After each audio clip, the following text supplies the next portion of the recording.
Once upon a time, a long, long time ago, there was a woman who traveled the world. She traveled for so far and for so long that she grew old and she grew tired, and she decided that she wanted to rest. And so the next village she came to, she went through the gates of the village and she knocked on the first door she found. The door opened a tiny crack and then shut in her face. And then she went to the next house. There she knocked on the door and there was no answer at all. And at the third house, a window on the first floor opened a tiny bit, but nobody would let her in. Nobody would open their door. Nobody would hear her. And so she went back to the gates of the village and she sat down and waited. Sometime later, a young man arrived. He was handsome. He was riding a great white horse. He had long flowing hair and a cape that flowed right behind him. And as he rode through the gates of the village, the doors opened and the people poured out. They brought food, they brought music, they had a great party, a great celebration. And the old woman looked on. After things had calmed down somewhat, she went to the young man and she said, "Tell me, who are you?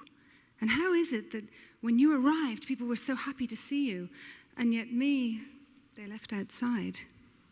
And the young man said, "I am the story.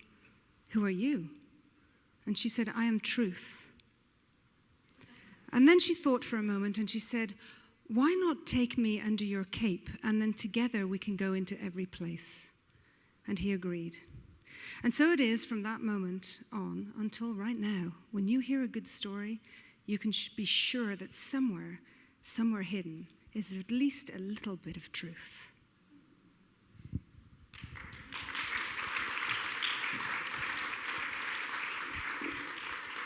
You know, I think we've heard some fantastic stories today. Some of them you probably loved, and some of them maybe you liked less. But what's really interesting is what happened just now when I started telling story.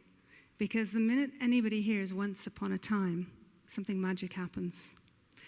So what I want to do in the time we have left, and firstly I want to congratulate you for still being here, for being awake, for being bright-eyed, and for being able to hear. It's been a long, fantastic but long day. So what I want to do today is talk a little bit about how we can use stories in our business as coaches, both for building our business practice and for our way of coaching, for our way of being. And I first came across this, I've been telling stories my whole life, but I first came across it as a training and development manager. I loved getting into the classroom and I would train lots of things, and some of them were more interesting than others. In fact, I worked for a financial services company in software development, and some of the material that I trained was not exactly riveting to me, to put it mildly. So I found myself telling stories. And then I noticed something amazing. What I noticed was that every time I told a story, something changed. The energy in the room changed. People became more engaged. People were connecting in a different way. And what was really interesting was that they were retaining the learning. So I started paying attention, and then I stopped making it up on the spot, and I started actually planning for it and putting it in the curriculum.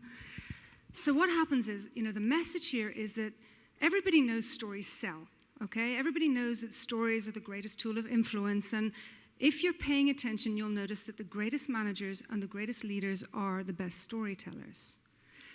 But when I went into coaching, I realized it was more than just selling and influence. It's actually about engagement and inspiring people and even healing. And I know a lot of coaches say, I don't heal. And I personally, if somebody tells me they're a healer, I'm going to run in the other direction. But the truth is there's something very healing about the activity of hearing and telling stories. And as coaches, we are blessed, and I said this to Relly just before we came on, we are blessed by being able to hear people's stories, and people need to tell them so badly. And it's just being in that space where you allow somebody to tell their story that incredible things happen. So it's this amazing tool. It's an amazing resource. It inspires people. It motivates people. It influences, and it sells. And it's there for the taking. We are all storytellers. And I believe this with my heart. And here's evidence of how we're all storytellers. Every single one of you have told stories today. You've talked about how you came to coaching. You've talked about as you networked with people around these tables. You talked about how you got to Vegas. You've talked about whether you've been here before or not. You probably talked about where you had dinner last night and who you're planning to have dinner with tonight. We're constantly telling the stories of our life. But what's really interesting as a coach is that those stories, which are completely subjective if you think about it, we choose the narrative, we choose everything about these stories, those are the stories that define our reality. So I'm sure all of you know somebody, have somebody in your life that when you invite them over for dinner, they tell the same old stories, right? They tell that story of, 73 when they were on that trip or whatever it is. We all have them. Well, I started asking myself, what's going on here? Why are they stuck in their stories? And what are these stories serving? And what happens if we examine the stories? And that's the key. That's what story coaching is about. It's listening out for people's stories. It's examining the stories, and it's beginning to create new ones. Now, when I say create new stories, people say, what, you're rewriting history? You're just blanking it all out, forget it ever happened? No, that's not what I'm talking about. I'm talking about hearing a story and then learning, inquiring, questioning the story, wondering why it's working or if it's working, and then creating new ones. And that means reframing. That means talking from a new perspective. And you'll notice that the coaching words are slipping in here, right? That's what I noticed. Because when I went into my coaching practice and I was studying with a storyteller and I was studying coaching, having moved away from corporate and I wanted to get into coaching, I suddenly started seeing all this crossover. I suddenly started seeing that everything I learned about in coaching was what I was practicing in storytelling and vice versa. And that was really exciting. Actually, the day that I typed story coaching into Google and got almost no responses, my heart was just pounding.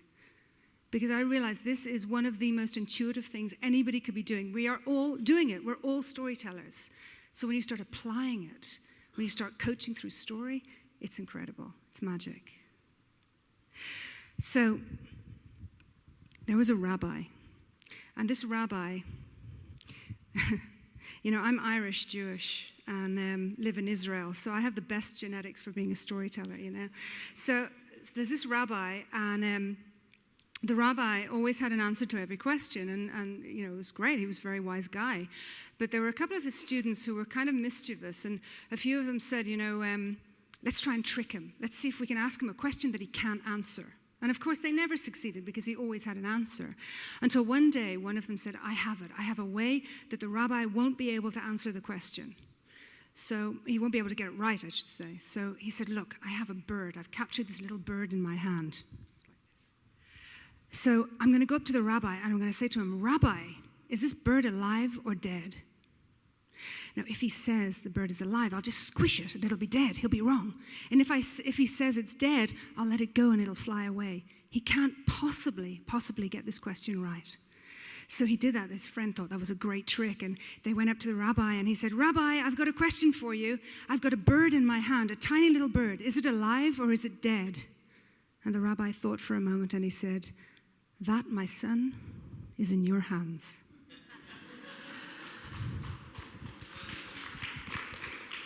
So why do I tell this story? Because storytelling is in our hands, every single one of us. It's an incredible tool, incredible. So I want to talk kind of seriously about how we deal with it, what it's about, okay, and try and get it down to stuff that you can actually think about in terms of actual using straight away. First type of story use is illustrative, kind of what I've been doing just now, telling a story because it's got a message, it's got a moral, and it perhaps, and this is in a coaching context, it perhaps suggests something that's possible. Okay, so our coaching clients have issues. Sometimes we know exactly what's going on before they do. You're not going to say, hey, listen, this is what you need. That would be terrible coaching. You'd be like kicked out straight away. But you want to be able to inspire them to see something different that suggests what you know they need. You tell a story. It's very safe. It's really safe. Why? Because it's not real. It's not them. It might sound a bit like them. It might remind them of somebody or of themselves. It's not them, so it's safe to hear it. And it's safe to consider it. And it suggests enormous possibility. Okay, so what I want each one of you to do, and I'll come back to the second and third ways that we apply storytelling in just a moment. What I'd like each one of you to do is think about your first storyteller. Okay, each one of you has a storyteller in your life or had as a child. Okay, if you need to close your eyes, that's great. Think about, and here's who it might be. It might have been your mother or your father. It might have been a grandmother or a grandfather. It might have been a priest or a rabbi, or perhaps a teacher. And I'd like to think about that person who told you stories, your first memory. And now what I'd like to do is I'd like you to think about where you were. Imagine your place in that. Imagine yourself in that place when you were being told stories. It might have been in bed in the evening. It might have been in a classroom or in a school. It might have been sitting in an armchair with somebody. Okay? And when you have that person and that place in your mind, I'd like you to think about how you felt in that moment. Okay, come up with some describers, some adjectives. How did you feel in that moment that you were being told a story? Okay, and I just want to hear a few words. Yeah. Safe, thank you. Yeah, anything else? Excited. Okay, thank you. Loved, yeah. Supported? Mm-hmm. Nurtured. Nice. Anything else? Important, significant, absolutely, absolutely. Okay, so if I had a little bit more time, we'd go into this more and you'd get a chance to really tell that story and describe it. But I think we get the point. The point is that every time you tell a story, you evoke that feeling in the person who's hearing. Now, I wish I could have had a camera up here when I stood up on that stage and I said once upon a time, if I could have shown you what your faces look like, because it happens every time. People they go into this kind of settled, slight smile, the eyes go a little bit glazed, get a little bit brighter, they sit up straighter, and there's a relaxed look. The jaw slackens and the shoulders kind of relax.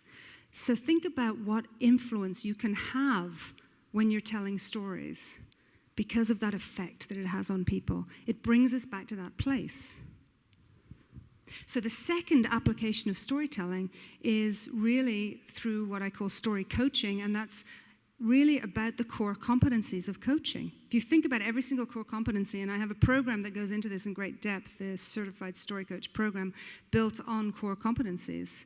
But if you think about them, you evoke them through narrative unbelievably. Okay, so if we take what I'm talking about right now, about this, the first storyteller experience, that's creating a safe space. Okay, so when I talk to coaches, well, how do you create a safe space? They say, well, I lock the doors, I make sure there's no interference, there's no telephone calls, and I make sure that we respect time and so on. That's all good stuff, really important stuff.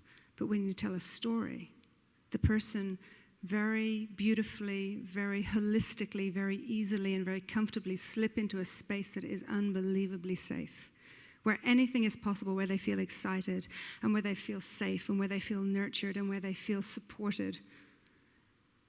And that's the same for pretty much every coaching competency there is. Take values, I hate those values.